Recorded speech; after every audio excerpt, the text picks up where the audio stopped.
Hey everyone, this is Coloring Chemist. My name is Connie and welcome back to my channel.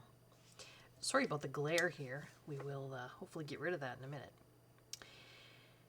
This is a first for me. A lovely gal at Paul Rubens contacted me and asked me if I would like to try out one of their products. Now, my channel is relatively new, and I actually had been asked a few other times by Paul Rubens, and then I think there was another company that had asked. And I know you guys are gonna, I don't know, shake your heads at me. I said no. Very politely. I wasn't rude, but I just said thank you, but no thank you. And I don't know, maybe it's partly, I just felt like, who was I to demonstrate art products? You know, here I am, I'm a chemistry teacher, I'm got this coloring channel, what the heck do I know about art supplies? But the gal at Paul Rubens had actually reached out to me, I think this was the third time, for a third product. And she was always very, understanding. She was like, okay, no problem. But this time she'd asked about these watercolors. And I thought, you know what, I'm going to try. I'm going to see how this goes. And so these, full disclosure, these were sent to me by the Paul Rubens company. And so these are, and you guys might have seen these on other channels because there's been a few colorists that have shown these on their channel, and also some art channels that I've seen. These are the 5th generation artist level solid watercolors by Paul Rubens. This is a 24 set. And when I got this in the mail, it also contained, so I'll take the plastic off this in a second. It also contained this. And this is, according to the insert they had in here, watercolor paper, 100% cotton rag with glitter sparkling effect, acid-free paper, 140 pound, 300 GSM. So that's kind of interesting too, isn't it? So we'll do an unboxing. My little craft knife here. Try not to damage the box. It is a very pretty box, isn't it? This set comes in, and I was given a choice. Either, it's kind of this almost tiger striped, pink and gold, or black and gold. And I chose the pink and gold. So there, we've got the plastic off there. So let's see if we can get the plastic off of here. This was really well, it's really well wrapped.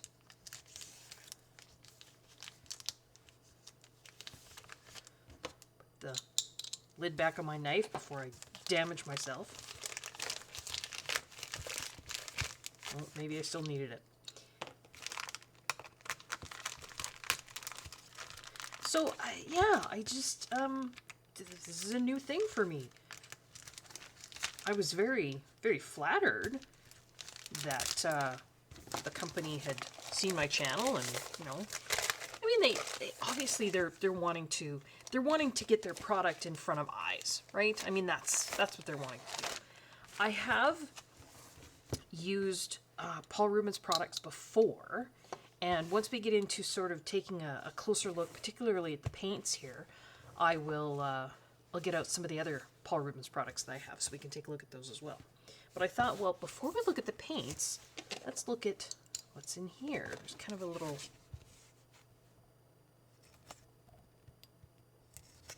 just a little bit of kind of closure tape there. There we go. Kane, put the cap back on.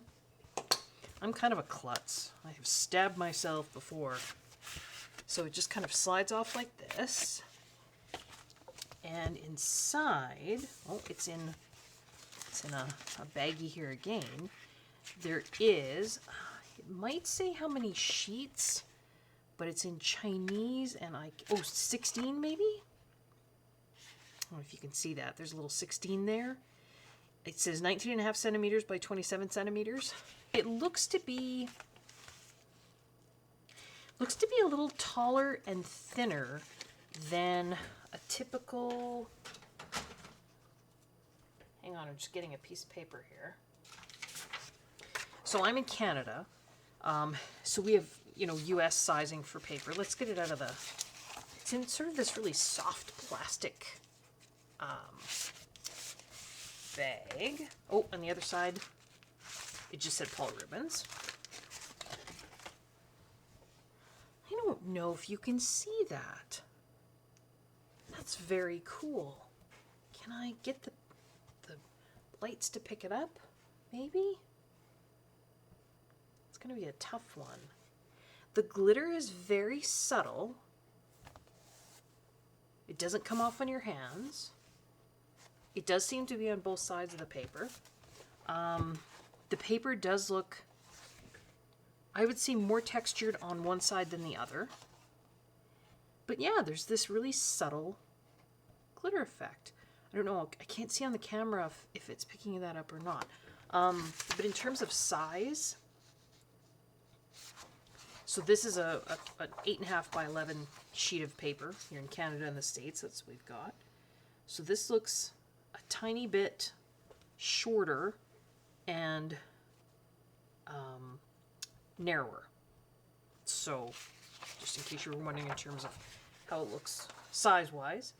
But that is very neat. I don't know if this would run through a printer. I don't know what the glitter would do to the printer. That is my fear. I have run 300 GSM watercolor paper through my printer in the past. My printer wasn't very happy about it. So I don't know what I would do with this. You know what? Later in the video, I don't know. We can try and do... Oh, Lord in heaven. Connie might try just freehand watercolor painting. We'll have to see. But yeah, that was very cool. So that's just sort of like a little extra that Paul Rubens threw in there for me. So that's very kind of them. Here we have the box. It's their YouLan watercolor paints. So on the back of the box, artist level. And you know, I did, Emily was the gal's name. When she contacted me, I don't know what she thought of me. I sent back this email and I thanked her and I said I would be interested in these. And then I sent a bunch of questions for her to hopefully answer so I could share the answers with you. And I will later on in this video.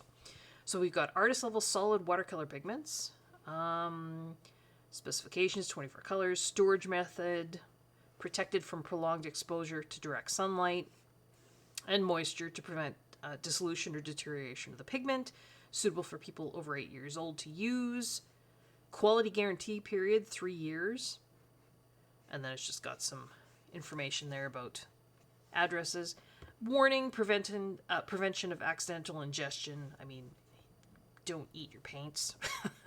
So that's pretty much what it's saying there.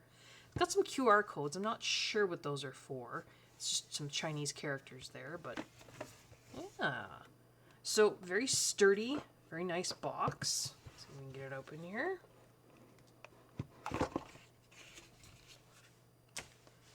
Inside, now it does look like we have some little bits of paint here. So these are, from what I understand, they're poured paints. They're not extruded. So, I mean, that could be where some of the bits of paint are coming from. They're wrapped in this really sort of nice, it's like a microfiber cloth. And then we've got our paint tin. Is that pretty? So the cloth, of course, could be used for probably a number of things. You could use it as a cloth to wipe your brush off on. Well, it's awfully pretty for that, isn't it? So we've got our watercolor tin here. It's got a loop. Now, I am not, you guys know, I'm a chemistry teacher. I'm not I'm an artist. I'm not a watercolor painter. I'm just learning, but I think this is to put your finger through, so then you can hold them. Now maybe I've got the wrong finger in there. I don't know. Or is it this finger? I guess if I'm right-handed, I would be holding it in my left hand, wouldn't I? So, or is it your thumb that goes in there? I'm not sure. You guys are probably, if there's artists out there, you're either shaking your head or laughing at me, one or the other. I don't tend to paint anywhere or do any art anywhere other than this desk right here, so that's not something I would use. So let's open it up and take a look. So we've got a mixing area there. We've got, now this doesn't kind of want to, maybe it wouldn't.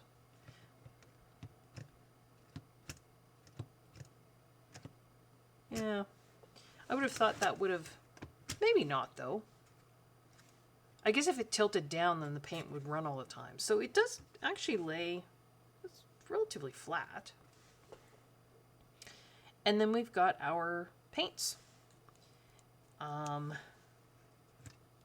This is also an insert. You've got extra mixing places there if you wanted to take this out. Let's take out one of these paints.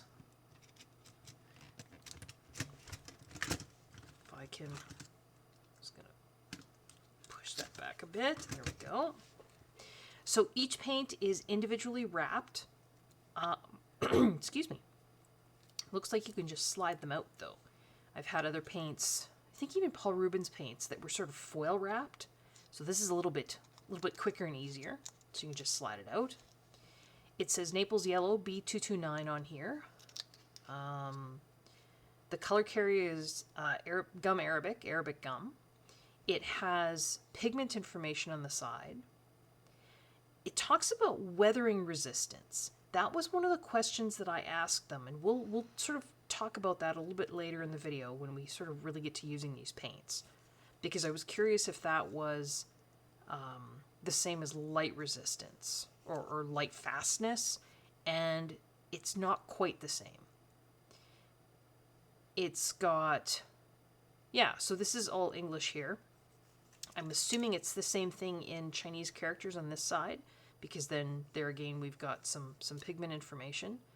And yeah, the actual pan, I believe these are half pan size. Doesn't have any information on the plastic. So often what I'll do in cases like this is I will take, because I don't tend to keep these, although this has pigment information on it. That would be kind of handy, wouldn't it? I will take and write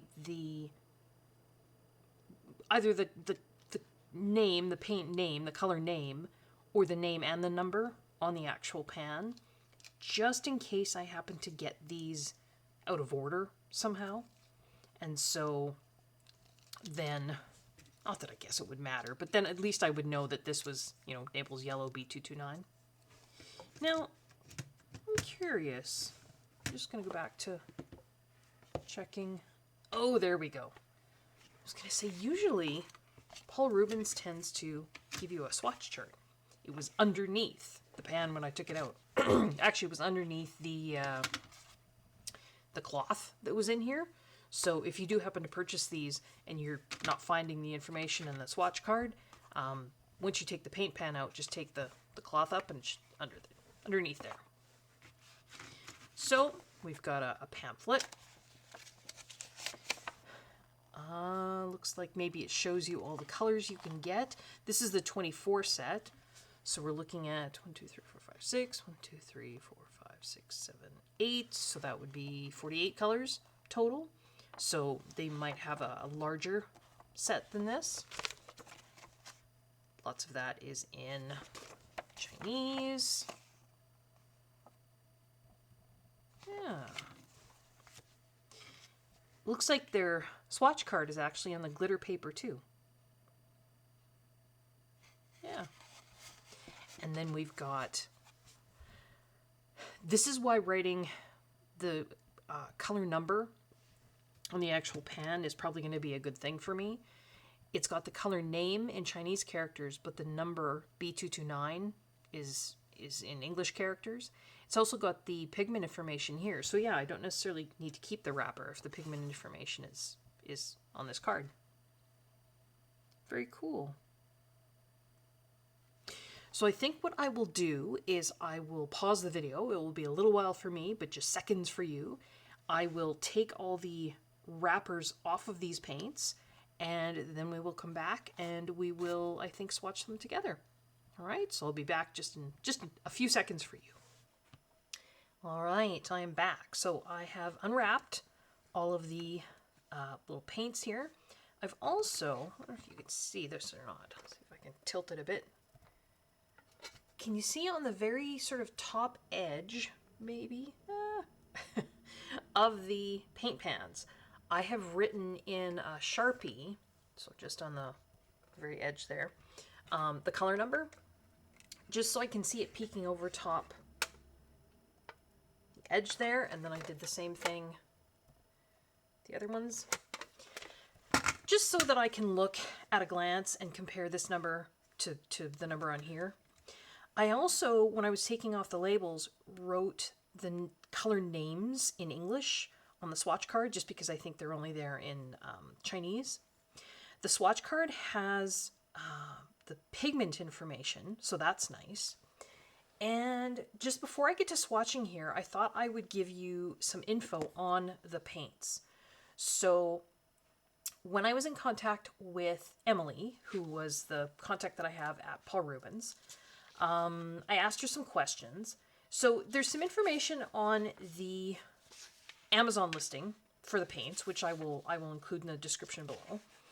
And the Amazon listing talks about this is the 5th generation of their watercolors, and they have better transparency and light fastness compared to the 4th generation of watercolor paints.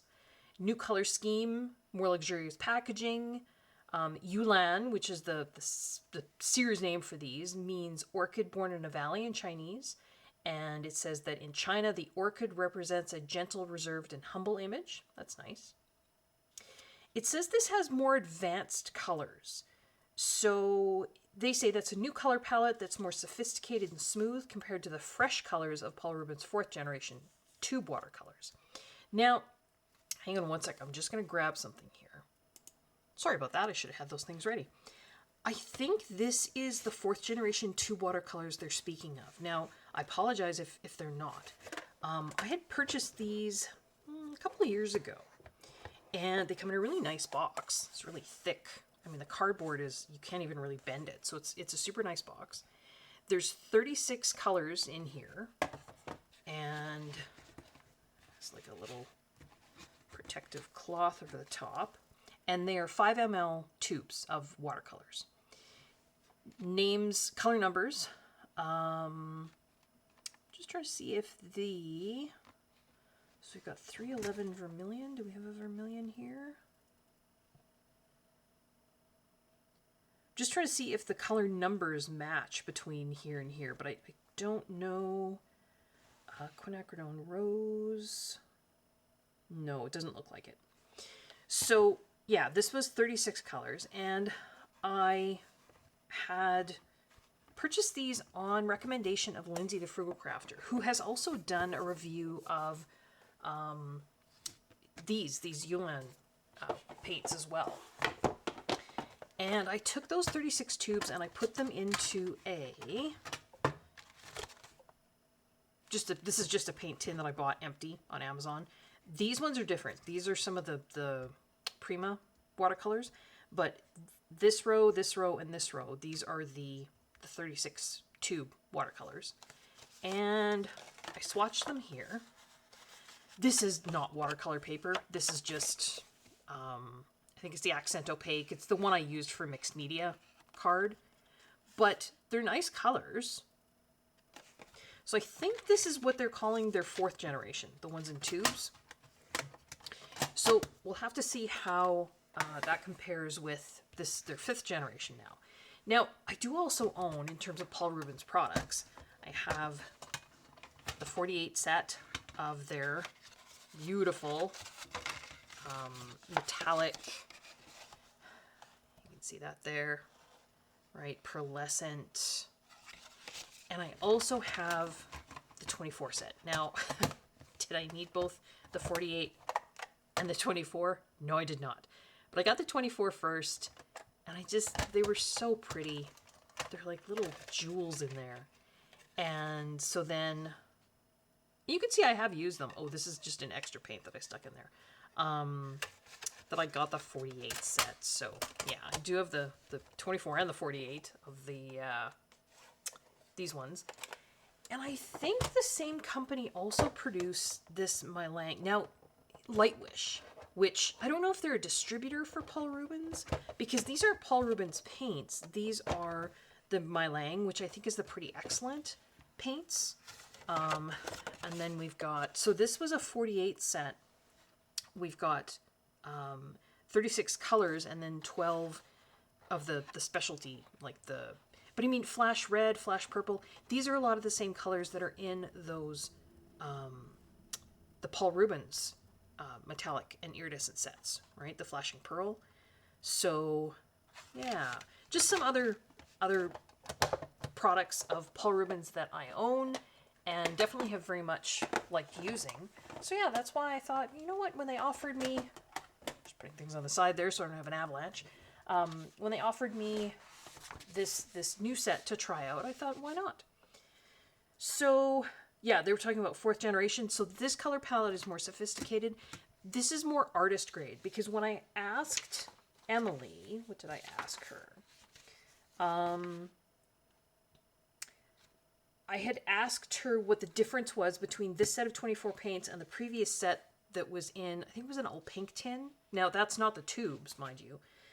And she said the previous set in the all pink tin was a student grade palette. And these YouLan watercolors are more an artist grade palette.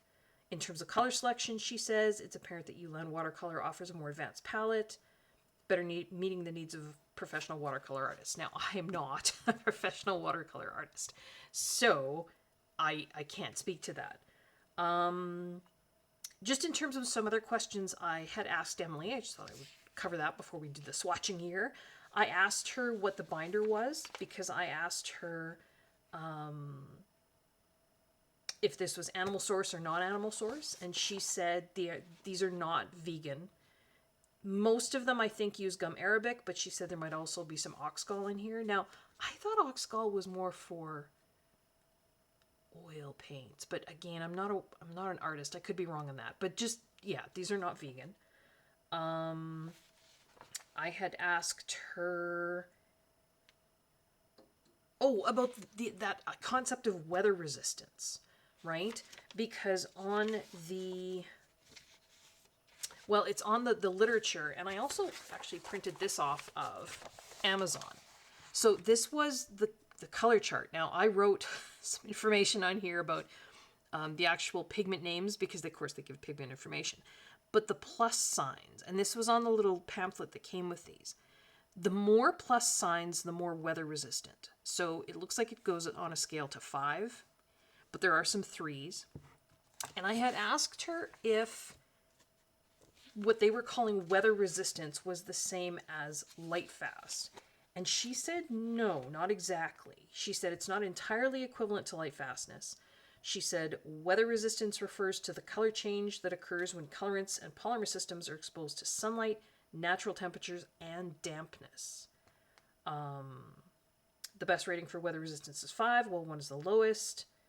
And yeah, weather resistance emphasizes the impact of sunlight, temperature, and humidity on watercolors. Whereas, light fastness is just light fastness. And I also asked if they had their paints assessed for light fastness using either the ASTM method or the blue wool method. And she said they use the blue wool method. She said, despite Paul Rubens and Lightwish being brands under the same company, there you go, they are tested separately due to belonging to different departments. I also asked her if they were going to be available open stock, so you could get individual pans.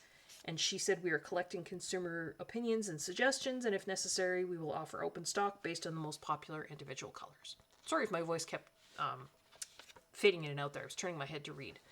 So, these are the 24 colors that are in this pan. We will swatch them. These, of course, are just printed colors.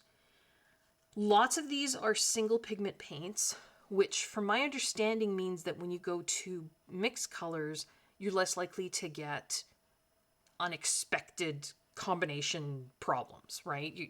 If you've got multi-pigments in one paint, then when you go to mix that with another paint, some of those pigments may react in ways that you don't necessarily anticipate.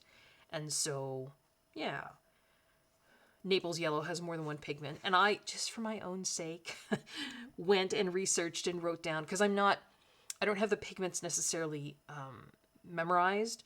So PW6, for example, is titanium white. That's a pretty common one. But PY53 was the one that I was familiar with seeing. It's actually nickel, antimony, titanium, yellow, rutile. There's a mouthful. PBR24 is chrome, antimony, titanate. PY3 is Hansa yellow, 10G.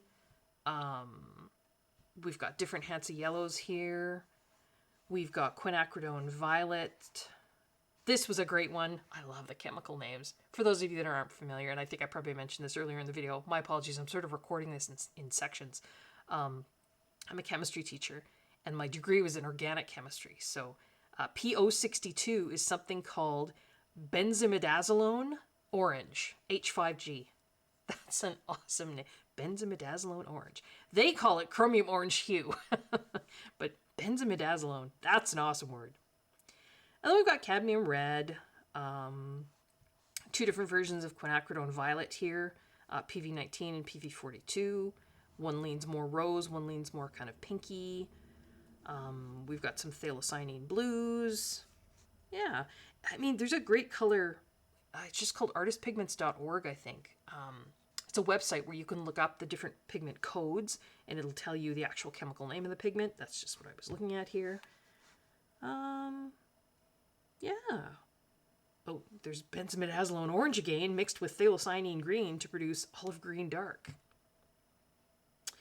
The other thing was they've got little squares here, and I believe those little squares were also on that little pamphlet that came with the paints. Again, this picture just came from the Amazon listing. And their transparency. They talk about the transparency of the different paints. And so a square that is black means that the paint is less transparent. And we're going to test that when we do our swatches, because I drew a black line with an alcohol marker and then let it dry. And so we'll swatch the paint and then drag it over top of that black line. If the paint is more opaque, less transparent, you'll get kind of that, you won't be able to see the black line up through the paint, right? And usually, and again, artists, you can correct me if I'm wrong on this, when you've got paints that are, the pigments are inorganic as opposed to organic. Organic pigments, and I talked about this in a previous video that I did. I'll try and remember to link that video down below. Inorganic pigments tend to be the ones that come from minerals, right? They sort of come from the earth.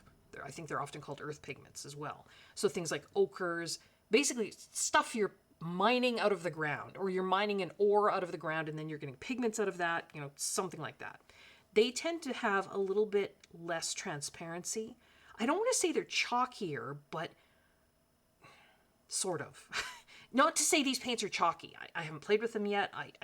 They probably aren't. But the inorganic pigments will just have a little bit less transparency. Whereas organic pigments, often nowadays that means, you know, made in a lab kind of thing. Although a lot of the inorganic pigments nowadays are produced in a lab too. But things like the phthalocyanines, the quinacridones, right? They're almost more dye-ish. And I think they're called staining pigments too. I don't know. They tend to be more transparent. So we've got our quinacridones here with a little empty square, so they're quite transparent. The cadmium red's got a black square, so less transparent. The line through it, I'm assuming, means sort of half and half. But yeah, so we can take a look at all that stuff when we do our swatching here. So I apologize for the glare there on the tin. I am not an artist, so I hope I do this okay. I have my, this is a Medine, really heavy water, I'm going to say cup here, but a wash basin. And the brush I'm using is a Princeton Neptune. It's just a number 6 round, which I thought would be maybe a nice size just for getting in the pans. And then also, you know, I don't want to do huge swatches on here. So I've got clean water on one side and then one of those little plastic paint pucks stuck to the bottom of the other. And I think what I will do is I'm not going to pre-wet these. I don't think I should have to with artist grade paints. So I'm just going to go in and we're just going to see how quickly they wet. And then what I will do is I will do a little bit of, I think they call it mass tone, just kind of off to the side there. Sorry, had to pause there. Number one, I had to get a rag, and number two, a wasp had gotten into my house, so I had to encourage that to go back outside. Sorry, I laid down the mass tone and then I didn't drag it out. Because that's what I think you tend to do. Or you know what we could do instead? Do a little strip of the mass tone there. And then, here, I'm going to pull my sleeve because I feel like I'm going to pull them both actually. I don't want to drag it in the paint. So, get some water on my brush. And again, so that wetted really well. Just, you know, I didn't pre-wet. And then I'm going to put it over here. I want to get some water. I don't think, it's, again, I know nothing about art. And I'm not an artist. Often when you use watercolor paints,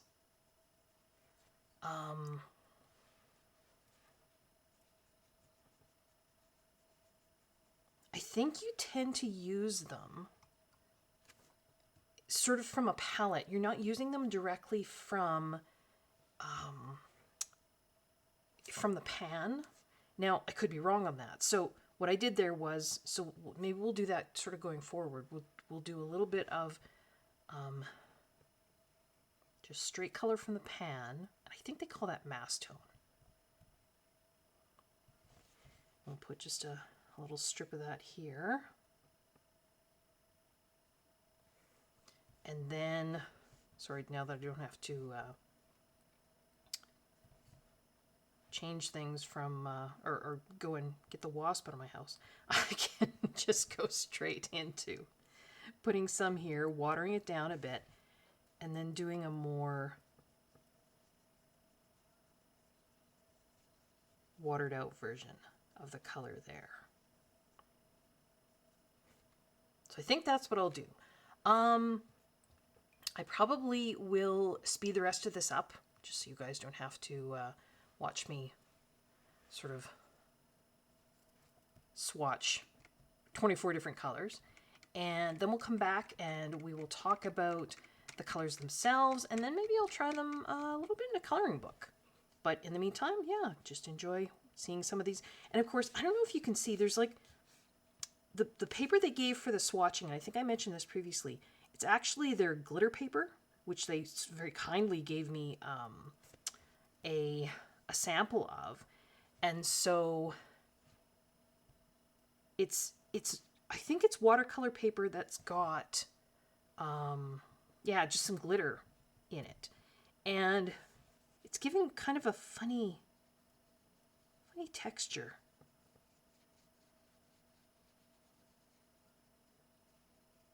Almost like a bumpy texture. I don't know. Could also be the alcohol marker that I put down, because it looks funny going over top of the black there, doesn't it? But we will see once it all dries down and I get everything swatched, and we'll take a look. All right, so you can watch me swatch quickly now, and then I will, I'll see you back when it's all done.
right, swatches are done. Very nice. I tried to be consistent in how much water I would add, you know, when I was watering them down to then swatch this, but I wasn't always. You know, I think you saw me maybe in the swatches sometimes having to go back and grab a little bit more pigment. But, I mean, they're all very pigmented colors. I mean, it takes such a little amount of paint to get pigment, which is lovely. I mean, that's wonderful, right? None of them feel chalky, you know. The few that based on the transparency rating, you know, given by the company that said they would be more opaque, you know, they are. Typically like the yellow ochres, like the earth yellow, and then this Naples yellow, which has kind of an ochre, you know, feel to it, are going to be a little bit more opaque. The cadmium colors are a little bit more opaque. They're kind of those mineral kind of pigments. But the rest, I mean, even those, you know, they talk about being a little bit opaque, but it's not, you know, it's not, sometimes you get really cheap watercolors. You know, I have one set of the Prima watercolors, and I think it was the vintage set. And oh my goodness, you laid down those paints and then ran your finger over it, and it was like running your finger over sandpaper. I mean, they were just, wasn't good. But no, these are all, you know, none of them are chalky. Very nice. Very nice. Very nice selection of colors. You notice there's no white. From my understanding, professional watercolorists don't tend to use white. White in watercolor is because you leave the white of the paper, right? That's your white. And so you're not going to be using white to lighten up an area. So that's, again, I would love to learn more about watercolor and how to do it. And I love watching Lindsay, again, Lindsay the Frugal Crafter, but there's so many other lovely watercolor channels on YouTube. Just have to have the time, right, to take a look. So, I thought that, oh, this video is already kind of a little bit long. I think I mentioned before that I thought I would try doing a little bit of work maybe on some of that glitter paper, but I think I won't. Because, quite frankly, I don't know how to watercolor. And, you know, I would be using these to color as opposed to paint, you know, my own picture anyway. So this is a watercolor book that I bought from, I think I got this from Aladdin, and I think I showed it in a previous haul. And it is images where you've got a colored version of the picture there, and then you've got a line work version. And it feels to me like it's pretty thick card. It's got a little bit of texture. I don't know if it's true sized watercolor paper. I don't know. And it doesn't have as much texture as Western watercolor paper. Like, I feel like maybe this is more of an Eastern, Asian kind of watercolor paper. But I thought, you know what? We can give it a try and we can just see how... I have no idea what I'm doing, but we can see how these paints go down on, you know, watercolor coloring book. I know Lily over at Art Journey, I think it was Art Journey UK, I think it's just Art Journey now. She did a lovely review of these paints as well, where she tried them out on not watercolor coloring books, but just, you know, sort of typical watercolor or typical coloring book paper, which I think is fantastic. So maybe I'll try and remember to link her video down below, and you can check that out. But I'm scared. I'm I'm procrastinating. Can you tell? So what are we going to do? Well, you know what? When in doubt, let's do some leaves. So if I want to try and match, so if I do like the leaves in here, and I'm literally going to be coloring with these. I'm not doing, you know, great big washes because I don't know how to do that. So if I want to do, like, say these leaves right here, if I want to try and color match those, I'm thinking we're going to need some olive, and I'm going to flip this around because by now, of course, I'm doing this video in segments and I don't remember which paint is which over here. Maybe some olive green dark. So that's this one here. And instead of using it mass tone, I'm going to put it on the palette and then water it down a bit. I feel like when I've tried in past to use watercolor paints straight from the pan, I don't know. I find it, and this brush might be a little bit big for this, but I find it's a little bit too blue. Maybe it's not quite dark enough. So now this is the brilliance of watercolor, right? What if I take a little bit of this black from next door? Pretty sure that was black, and mix it in there.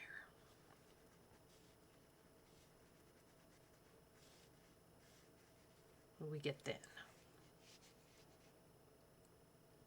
I've found in past when I take the paint sort of directly from the pan, I don't know, I don't get the effect that I would necessarily expect. Because watercolor, I don't know, kind of doesn't want to lay down well, I find, when I do that. And those of you that have better art vocabulary than I do can maybe explain why.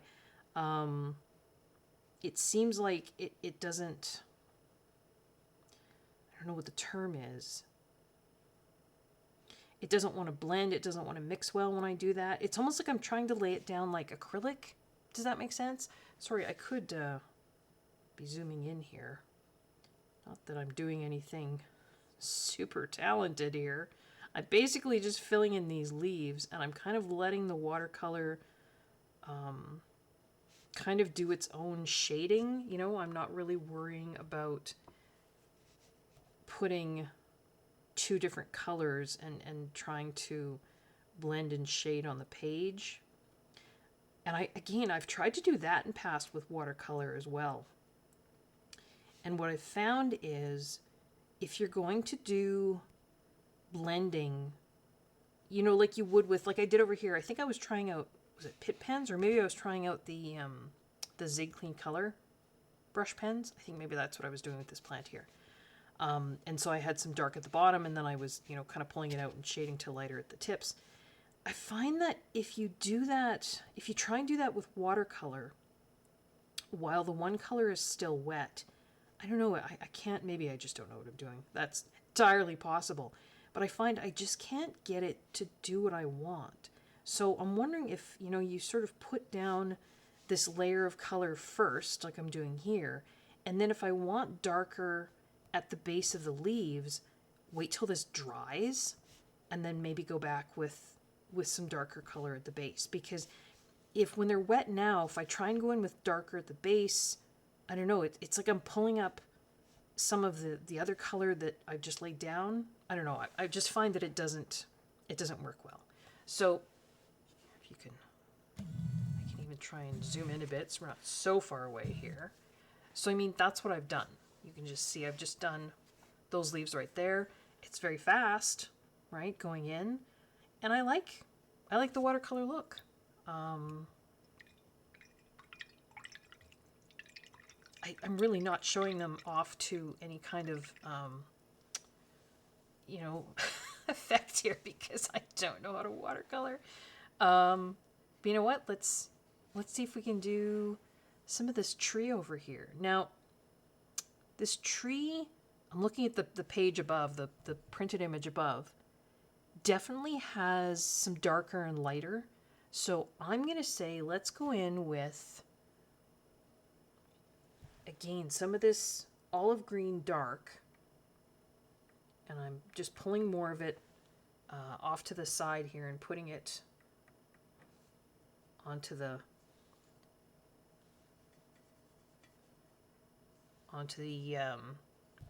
palette part of the tin, and I'm really watering it down a lot. I can even come back out so you can kind of see what I'm doing here. So right here, I just took some of that olive green dark, and I'm putting lots and lots and lots of water on it, because what I want to do is like a base coat on this tree, and I want it to be light. And I'm looking at, now this is hard because it's almost like I want to do a wash, but I have to try and do it carefully because there's parts within the tree here where I've got the very light green of the building that it's supposed to be showing through. So almost like gaps. So I don't just want to wash straight over those.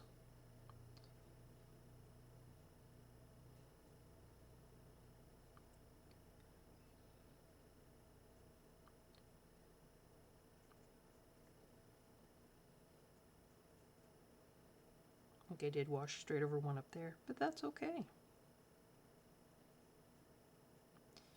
And then I can always go in after this dries and put in the darker splodges of color.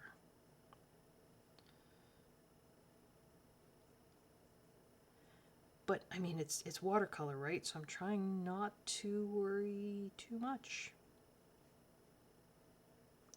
Lucy from Lucy Just Adds Color also did a lovely review of these paints, and she does some painting on I forget which book she was using, but she does a lovely job. Lovely job watercoloring. So I will try and remember to link all these videos below. Just, you know, there's and who did I just today, I'm filming this, what day am I filming this on? 29th, May 29th. It probably won't go up until maybe the beginning of June though. But My Colorful Country Life, she just posted a video reviewing these paints as well. So, you know, Paul Rubens reached out to lots of different colorists, and I think that's wonderful. I'm going to call that okay. And then, yeah, I mean, once it dries, and I mean, this plant over here is probably dry already. If I want to do a little bit darker at the base of these leaves, now that this is dry, I can go and I can take, this is some of that same paint that I had before, grab even a little bit more of the black, right? Getting a little bit darker color there, a bit more water, a little tiny smidge of the green, and then, you know, that's a little bit darker. And so just base of these leaves.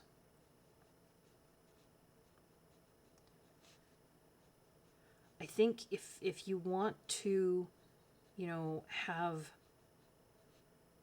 contrast and things like that with watercolor, I think this is kind of maybe the best way to do that.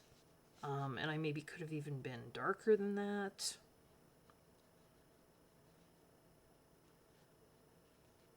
Because if you try and do it while the base color is still wet, I don't know, I just find, for me anyway, it doesn't work as well. So there, we've got a little bit darker on the base of some of those leaves. Again, this is just me playing. They're certainly fun to play with though. And you can cover so much area so quickly with watercolors, right? And I've got a tiny brush. I mean, this is a number 6 round. I would cover even more area with a bigger brush. I don't know if this is quite dry yet, but I can go in. Okay, now I'm scared. I can go in. I can grab a little bit more of this black, a little bit of a darker color, and by using the same. So I had that olive green dark, and then I'm just adding black to it. I know that they should be the same. What's the art word I'm looking for? Is it value? But just darker, right? So now I'm gonna get, and I'm just gonna splodge in some darker, because it's watercolor, right? It's loose, kind of the bottom here. Just darker leaves. I'm kind of sort of following the picture that's, up there. It's just off camera there, but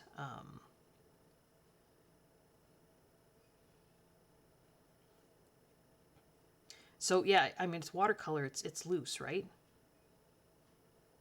I'm just dotting in some darker, but I don't know, can you see? And maybe I should be kind of zoomed in when I'm doing this, but it's giving some texture, right? I'm not worried about individual leaves. And this is probably going to dry a little bit lighter. So then once this is dry, if I want even darker areas, I can go in with some more of that olive green dark with more black mixed in.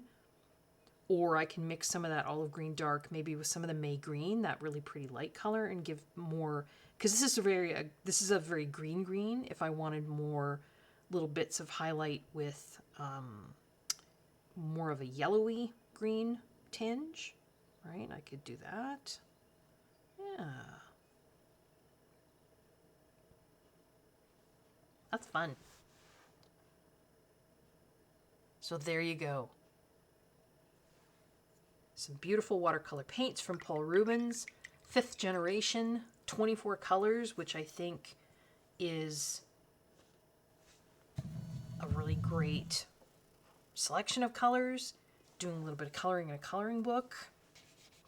This is, again, a watercolor paper book, but I say Lily from Art Journey did a great review on these paints using them in just regular coloring books. And, they're not chalky. They go down very nicely. Because there's so many single pigment paints in here, you can mix colors and you're not going to get some weird unexpected color. Yeah. So thank you very, very much to, I'll just put this here so you can look at that, to Paul Rubens for allowing me to test these paints out for them, for sending them to me, so that these were sent to me by Paul Rubens. I did not purchase them with my own money, but I think Paul Rubens is a great company. They produce great products. And would I suggest purchasing these? Yeah, I think so. Now, I can't speak to watercolor artists because I'm not, but, for colorists, these are going to last you a long time. A little bit of paint goes a really, really long way because they're so pigmented. You're not going to have to fight with chalkiness. You're not going to have to fight with, lots of fillers. None of that. I think they're really, really nice paints. So again, thank you to Paul Rubens for sending them to me. And, I didn't do them justice, but you know what? There's lots of videos out there and there's lots of wonderful artists that did reviews and would do them justice. So if you like what you're seeing on my channel, consider liking the video, subscribing, leaving me a comment, clicking that notification bell, letting a friend know that you found a channel that you like. They might like it too. I hope everyone is safe. I hope everyone is well. I hope everyone is enjoying their coloring. And until next time, folks, take care. Bye-bye.